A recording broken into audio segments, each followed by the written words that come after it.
సారే అని నేను అనుకున్నాను. అదే కరెక్ట్ అయిందా లేదా?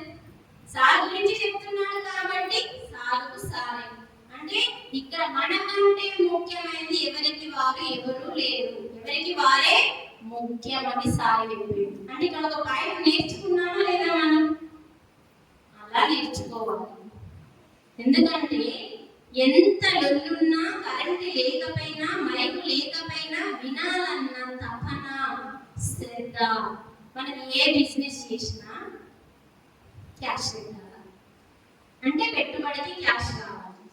లేకపోతే ఒక జాబ్ సంపాదించాలన్నా డిగ్రీ పెట్టాలి, అంటే దేనికో కూడా పెట్టుబడి పెట్టాలి.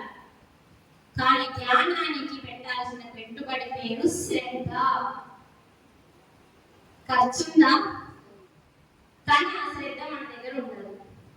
ఎందుకంటే ఎక్కడైతే క్లాస్ జరుగుతుందో ఇక్కడ ఒక ఆరా ఏర్పడుతుందండి, ఎనర్జీ ఆరా, ఒక శక్తి వలయం ఏర్పడుతుంది. ఎక్కడన్నా అండి అది ఒక 10 మేకలు ఇక్కడ పోయని ఇక్కడ నీకు ఆరా ఉంటుంది.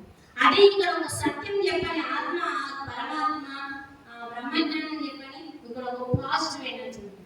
ఈ పాజిటివ్ ఎనర్జీలో మీరు ఏమైపోతారంటే సరెండర్ అయిపోతారు. క్లాస్కి సరెండర్ అయిపోయి వింటారు. విని ఈ ఆరా దాటిందంటే సొంత మేడం మనం అలా ఉంటుందండి ఇక్కడ వైబ్రేషన్స్. అందుకని ప్రతి ఊరిలో క్లాసులు జరపమని చెప్పడానికి కారణం ఏంటంటే మన యొక్క ఇల్లుని, ప్రతి ఇంట్లో శబ్దాలు ఎందుకు పెట్టమన్నాడు గురువు గారు అంటే మన ఇంటిని శుద్ధి చేయడం కోసం. శుద్ధి అంటే నైజం పోసి శుద్ధి చేయడం కాదు. ఇంట్లో నీళ్లు పోస్తే శుద్ధి కాదు, నైజం పోస్తే శుద్ధి కాదు. మైల పోతుందండి కానీ శుద్ధి కాదు. శుద్ధి వేరు, మైల వేరు. మరి నీ ఇంట్లో 7 రోజుల సప్తా, 7 రోజులు 7 మాస్టర్లను పిలిచి నీ ఇంట్లో అద్భుతమైన జ్ఞానాన్ని 10 మందికి బోధించి చక్కటి అన్న ప్రసాదాన్ని అందించిన మనము ఆ 7 రోజుల్లో నీ ఇల్లు శుద్ధి అవుతుంది. కానీ పనులు సక్సెస్ అవుతుంది. ఎప్పుడైనా మనం బుర్రలో గుర్తు పెట్టుకోవాలి, ఈ పని కాలేదు, మన ఇంట్లో ధ్యానం స్టార్ట్ చేయాలి. సామూహికంగా ధ్యానం. పెద్ద పని అయితే 40 రోజులు, ఇంకా పెద్ద పని అయితే 3 నెలలు పెడుతూనే ఉండాలి. ఆ పని మనం చేస్తున్నాం కదా, ఈ పని మనం చేస్తున్నాం కదా, మిగతాదంతా ప్రకృతి వస్తుంది. అందుకే చేయవలసింది చేస్తే పొందవలసింది పొందుతాము అంటుంది గీత. మనం ఫస్ట్ చేయవలసింది ఏయం, ఇది గానా అది గానా అని నాకే కావాలా అంటారు. కానీ ఏది చేయదు. మనసులో పట్టింది అంటాం, మన క్లాస్ మనసులో పట్టింది అంటాం. మనసులో పడితే దాన్ని మోసుకోపోవాలి ఇంటికి. ఇంట్లో ధ్యానంలో కూర్చో మననం చేయి. ఏం చెప్పింది మేడం? మననం చేయి. ఆ మననం చేసిందని నీ నిత్య జీవితంలో వచ్చే ప్రతి సమస్యని మనమే సాల్వ్ చేసుకోవాలి. అన్నింటికి మౌనం. ఏ మాట్లాడడం రాలేదనుకోండి, మౌనం. చలో మౌనం, మౌనం, మౌనం, మౌనం. మౌనం చాలా గొప్పది. నా లక్షణాన్ని నేను తెలుసుకోవడానికి 21 రోజు ఒకే గదిలో ఉండి మౌనం, ఆహారం లేకుండా నేను సాధన చేసినాను.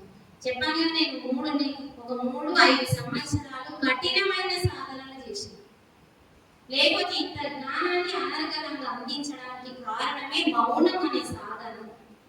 అందుకని మనం ఏ జ్ఞానం ఏ టాస్క్ అయినా సరే అండి, మరి ఇంత అద్భుతంగా ఫస్ట్ పెట్టిన క్లాస్ రాయగల్లో ఫస్ట్ పెట్టిన క్లాస్ ఇంత అద్భుతంగా సక్సెస్ అవ్వడానికి కారణం 41 రోజు ధ్యానమే. ఆ ధ్యానం యొక్క నువ్వు ఎంతమంది చేసిన వాళ్ళని కాదండి. మనం ఒక హోటల్, ఒక దేవాలయంలో ధ్యానాన్ని చూడండి.